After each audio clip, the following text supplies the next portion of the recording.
Hi, congratulations on your new RV. We're really excited for you. Please make sure before you're signing that you bring the following items with you. If you're a cash buyer, please make sure that you bring a cashier's check, no personal checks at time of signing, or you may bring actual cash. If you're a finance customer, please make sure that you bring proof of insurance listing your specific lien holder. If you need that information, please call us ahead of time. Also, make sure that you bring all valid driver's license of all persons that will be listed on the title. If you have a trade that you're trading in with us, please make sure that you bring your 10-day payoff as well as your title and all persons who will be listed on the title of that trade. Arrive 30 minutes early before your appointment time so we can properly inspect your unit, and also make sure that you have the fridge on and running prior to arrival. If you have any questions, please feel free to give us a call at 810-686-0710. Thanks so much. Have a great day. Hello, this is Mike with TradeWinds RV Center here to congratulate you on your purchase of your XLR Boost 37TSX13 toy hauler. You guys have picked a cool unit here. I'm here to walk you around it, show you how to use a few things, get the best out of your camping experience. Let's start by talking about arriving at the campsite. First thing I need to take into consideration, your awnings and your slides. So you got quite big awnings here, you got your slide on this side. And over on your off camp side, you've got your bedroom and living room slide. So park where those can come in and out unimpeded, preferably nothing hanging over top of them, and leave yourself a walking space. Then I want you to think about where your water and power connections are going to be. Your docking station is going to be just above your tires on your off camp side or your driver's side of your tow vehicle. And then your power is going to be just behind your tires. So park accordingly so that you can utilize the facilities at the campsite. Once you do, when you're unhooking your hitch, you have your power jack up here. Simply raise, extend, or lower to get these off your truck and to level the unit. Once you've got the unit level, now I do recommend getting a stick-on level. Get a longer one for a big unit like this. Find the middle of the unit on your off-camp side, stick it on there. Have someone watch that while you're raising and lowering these. Once you've got that level, next thing you do is stabilize it. Coming over here on your camp side, all the way to the rear, you have power stabilizing jacks. Got them down right now, but I'm gonna bring them up a little bit. What I want to mention are jack pads. Jack pads are going to protect the feet of your stabilizing jacks from dirt, debris, hot blacktop in the summer, keep them from sinking into the ground, and better stabilize the unit. So when you run these down, you're only going to want to run them down just until they're taut. Once you feel any type of pressure or the unit starting to lift at all, go ahead and stop. Remember, these are stabilizing jacks, not leveling jacks. You've already got it level. All right, you've got it level and stable. Let's go ahead and hook your power up. Got your deck down already as we're prepping the unit. 50 amp service right here toward the back, behind your tires here. Goes on here and then tighten this black washer. At the end of that 50 amps, should you need to plug into 30, and your convenience pack will be this 50 to 30 dog bone. And if you ever need to plug in at home, throw that on there to go from 30 down to 110. Just run appliances accordingly. You're only running off 110. I'm going to crank all the ACs or anything, you're just going to blow circuits. So we got our power hooked up. Let's hook our water up. Over here you've got your city water connection. Left hand side. First and foremost, your water pressure regulator. This water pressure regulator is going to reduce the water pressure 40-50 psi, protecting the lines in your unit. If you don't know what the water pressure is at different camps, so you always want to use this. Hook that up, hook your hose on, but don't turn our hose on yet. Let's find your hot water heater. On your unit, off camp side toward the front. Recognize it like that. Hot water heater. All we're going to do at this point is make sure our drain plug's back in. You may have left it out from the last time you were camping. Plumber's tape recommended, not plumbing, putty. Go ahead and get that in there nice and tight. Once that's in there, you can go ahead and turn on your water. Once your hose has been on for a little while, you're going to pull up on this pressure release valve and let the air out of the lines. Once you got some water going through there, go inside and open up your hot water tap.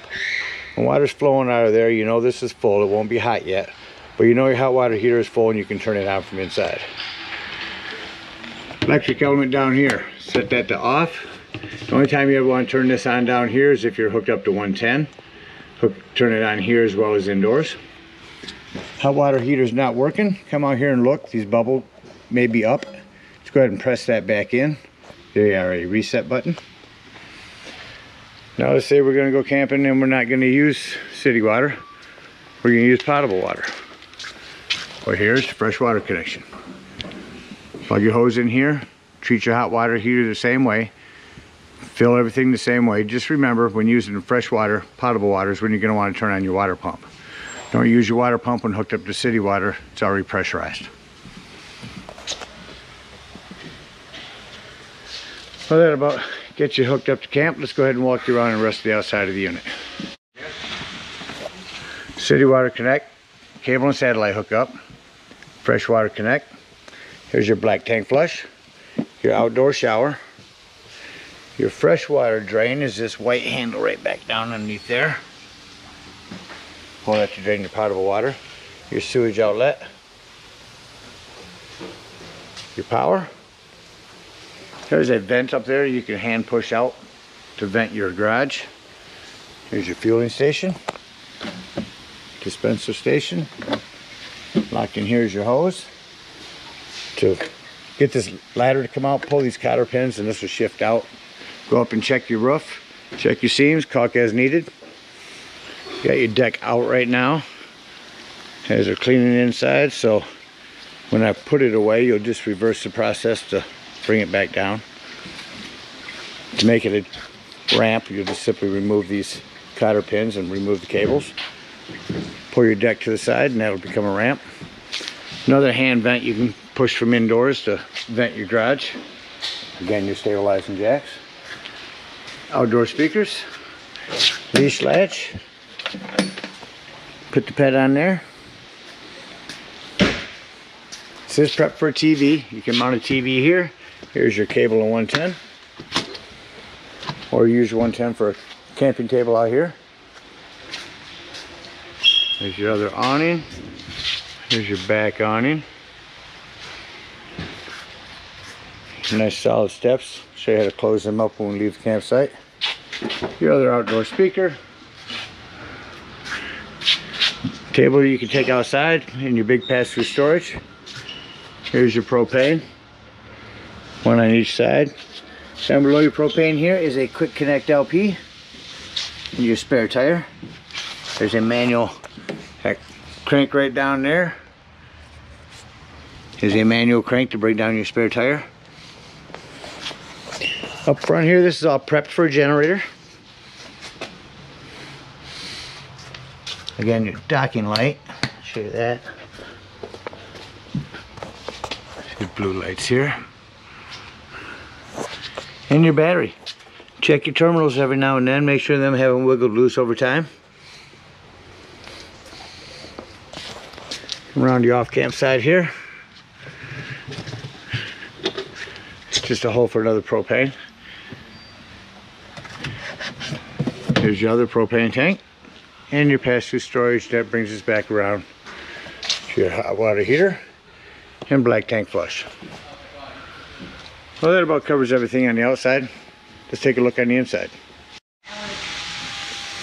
Your propane, pass-through storage, hot water heater, your black tank flush, low point drain, goes right there, and your furnace heat release.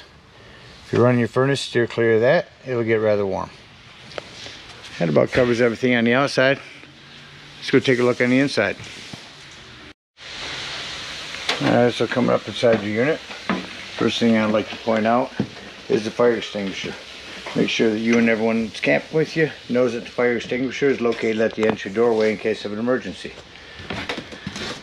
So right up here on the wall in your entryway, here's your control panel. This is where you check your levels, your brand new battery, fresh black and gray tanks. Here's where you turn on your water heater, Here's where you turn on your water pump if you're using potable water. The ground light, awning light, heat pads if you're in inclement weather, living room lighting. Here's your front and rear awning extensions and your slides. Let's start by running your awnings back in. Just hit retract. See I'm running back in here.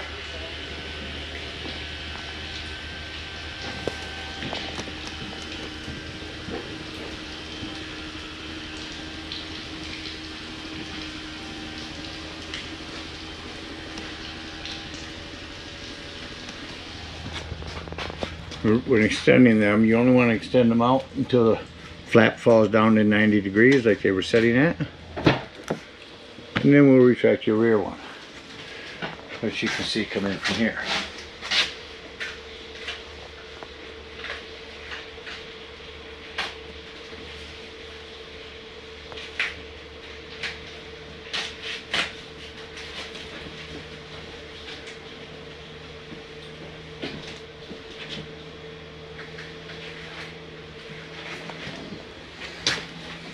And then we'll shut our awning lights off. Come around the corner here is your thermostat. Change your mode to AC. Get your AC to kick on.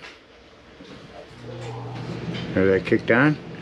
Now you notice when I go from AC to heat, the AC will shut off quickly. Now your heat kicked on, but now when you shut your heat off, it always takes a few moments for it to shut off. Alright, let's go around the rest of the unit. Alright, come around the rest of the unit here.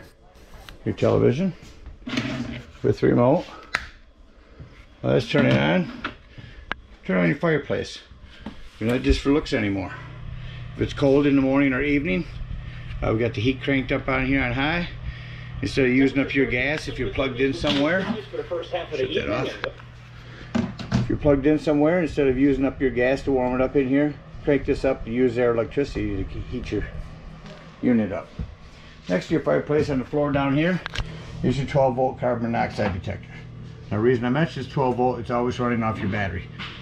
So if you're going to be gone for the day, use your battery disconnect to keep this from running your battery down. Into your kitchen to your Nordic cold fridge. Simply turn it on here. So whatever's white is what you're controlling right now. Run the freezer, switch to the fridge, raise or lower the temperature over here. There's a night mode button. What that does, it tells the fridge, hey, I'm not going to open and close you too much. Go ahead and save me some power. And it does so.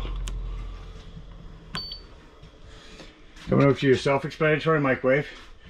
You have a light and a fan here. Down here you have a panel light on your stove. Your glass top makes an excellent backsplash. Simply turn your stove to light, hit your spark, and there's your flames. Same thing on your oven, no pilot light. Go ahead and turn on your oven here and light it here.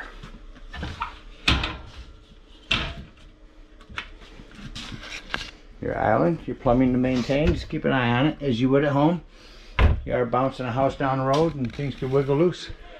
There's your upper loft. There's a ladder to get up there. Your AC. Over here in your seating, you have individual lighting, USB ports, heat, light, and massage. USB ports here as well. I like to call these parachute pull. Just reach in here and pull up on that, and that'll get your recliner out. All 3 seats recline. Go back in your garage in a moment. Let's go back up into your bathroom. Just want to mention in here is where your 110 with GFCI resets at. Then going into your bedroom, you have a separate AC unit back here, prepped for a TV. TV backer is right here, so mount it here. 110 and cable there. Your wardrobe slide. Just want to mention when you bring this slide in, make sure before you leave all your doors and drawers are closed. A couple USB ports up here. Alright, that about covers everything up here. Oh, you do have your separate thermostat, and you can bring the slide up here in from here. All right, let's go take a look at your garage. Come back into your garage area. Show you how your bunk areas work here. Bunk down. That's gonna bring down both.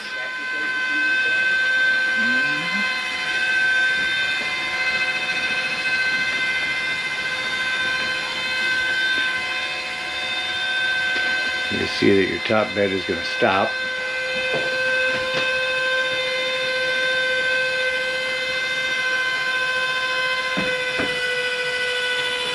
And you bring down your bottom bed. Now, in order to get this top bunk to stay up there, go to these flaps, lift them all forward. Give me one on every corner. Flip all of them forward. These through here, do the same thing on the back. Flip forward, flip forward. Now, we come back over here and bring our bed up.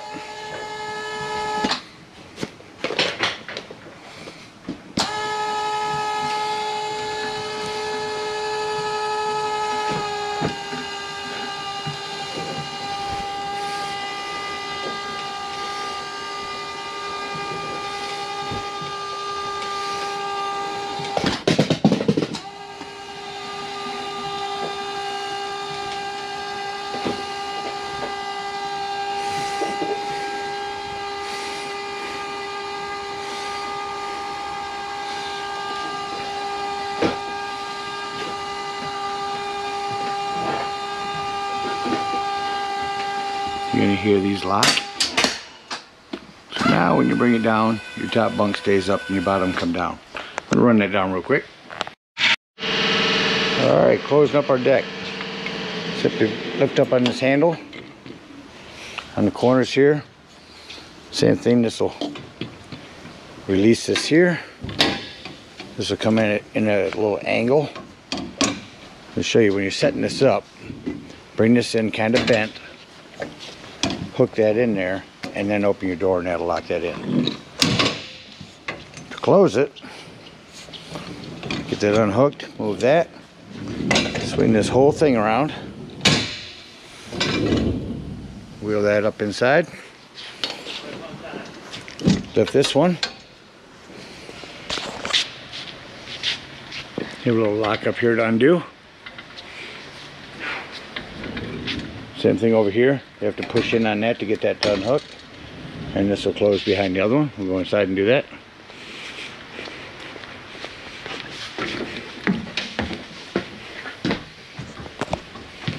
Do this from the outside. Bring your left one in first.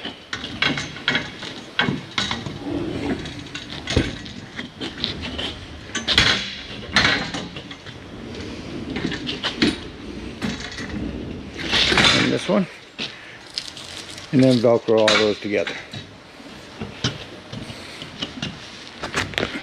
Down off your deck. Okay, quickly, one person can do it. Biggest thing to pay attention to are your cables. Make sure your cables are tucked in here.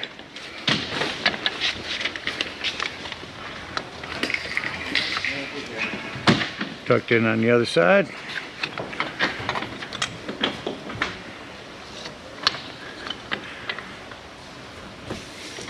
And your door will lock.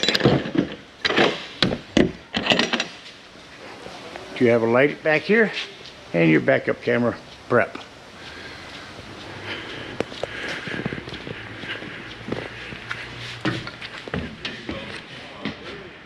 Alright, so let's act like we're leaving and close the unit up. Alright, come around the rest of the unit here. Your television with the remote. Let's turn it on. Turn on your fireplace. You're not just for looks anymore.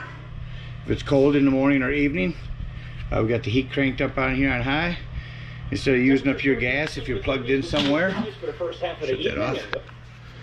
If you're plugged in somewhere, instead of using up your gas to warm it up in here, crank this up to use their electricity to heat your unit up. Next to your fireplace on the floor down here is your 12-volt carbon monoxide detector. Now the reason I mentioned this 12 volt, it's always running off your battery. So if you're going to be gone for the day, use your battery disconnect to keep this from running your battery down. Into your kitchen, to your Nordic cold fridge. Simply turn it on here. So whatever's white is what you're controlling right now. Run the freezer, switch to the fridge, raise and lower the temperature over here. There's a night mode button. What that does, it tells the fridge, hey, I'm not going to open and close you too much. Go ahead and save me some power. And it does so. Coming over to your self-explanatory microwave. You have a light and a fan here. Down here you have a panel light on your stove. Your glass top makes an excellent backsplash. Simply turn your stove to light, hit your spark, and there's your flames. Same thing on your oven, no pilot light. Go ahead and turn on your oven here and light it here.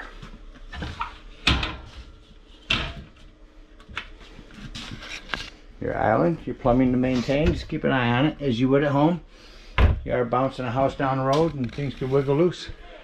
There's your upper loft with ladder to get up there. Your AC. Over here in your seating, you have individual lighting, USB ports, heat, light, and massage. USB ports here as well. I like to call these parachute pull. Just reach in here and pull up on that, and that'll get your recliner out. All 3 seats recline. Go back into your garage in a moment. Just go back up into your bathroom. So what I mentioned in here is where your 110 with GFCI resets at. Then going into your bedroom. You have a separate AC unit back here, prepped for a TV. TV backers right here, so mount it here. 110 and cable there. Your wardrobe slide. So what I mentioned, when you bring this slide in, make sure before you leave all your doors and drawers are closed. A couple USB ports up here. Alright, that about covers everything up here. Oh, you do have your separate thermostat, and you can bring the slide up here in from here. Alright, let's go take a look at your garage. Alright, looks like we're leaving and close the unit up. Again, wardrobe slide, make sure that nothing's going to impede your slide from coming in.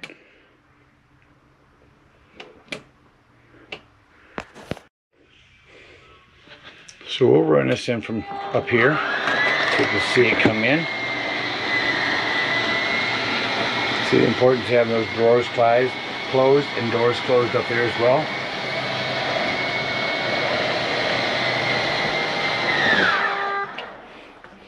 Shut off your lights.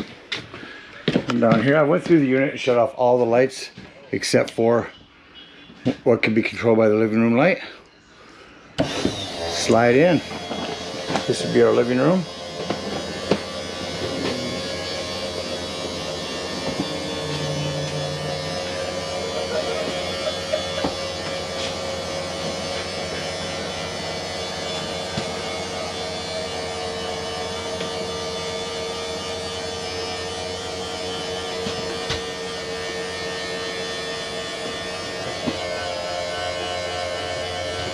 Just want to make sure it was safe down there with that ladder. And your other slide in. Again, make sure all your doors and drawers are closed. You don't want nothing to rip it off because you're just trying to close your slide.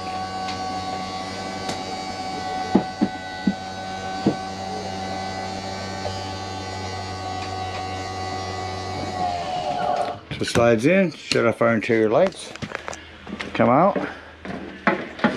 Make sure your exterior door is all the way open before trying to lift these steps. Simply lift them up, set them inside, pull back on this handle, lock your door in for your steps, lock and deadbolt your door, lift and turn this handle. Now we're going to unhook our water, unhook our cable.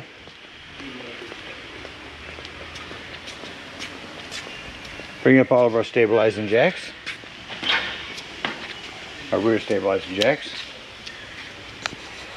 If we're using potable water, we're going to go to this fresh drain, which was right here, and pull that white handle. And if we're hooked up to city water, we're going to come up to this low point drain and open up both of those. You're going to come to your hot water heater, open that back up, lift up on this pressure release valve, and that's going to empty your hot water heater. Once that's done, be sure to put that back down, otherwise your door won't close. Then you can pull your hot water drain. Won't be much left in there, but be careful, it will be hot. Close up your hot water, hook up your hitch, and head on up to the dump station. At the dump station, you take the sewage hose, comes with your convenience pack, hook it up right here in the front. You know, you can get a bigger, longer, stronger one and hook up a Y because you do have 2 dump stations. But start up here, pull that black handle. Once it sounds like that black tank is no longer draining, you're going to come again to your docking station. Right here to your black tank flush. Hook up your water pressure regulator again, leave your black handle open, and turn the hose on at the dump station. That's going to wash out your black tank, get all that nastiness out of there. After a good 5 minutes of that, shut that off. Come back here, close your black handle, and pull your gray handle. It's going to be your cleaner waters, your sinks, and your showers. You're going to take your sewage hose. After that's done, come back here to your other dump. Pull your black handle here. Once it sounds like that, it's no longer draining. You're going to come back here. Underneath these 2 is your other black tank flush. Hook that up again, run your hose for a good 5 minutes with your water open. It's going to clean out your sewage. Unhook your sewage hose and store it in a convenient, safe place. Again, we thank you guys so much for your purchase. We hope you enjoy this XLR boost for many years to come. Happy camping.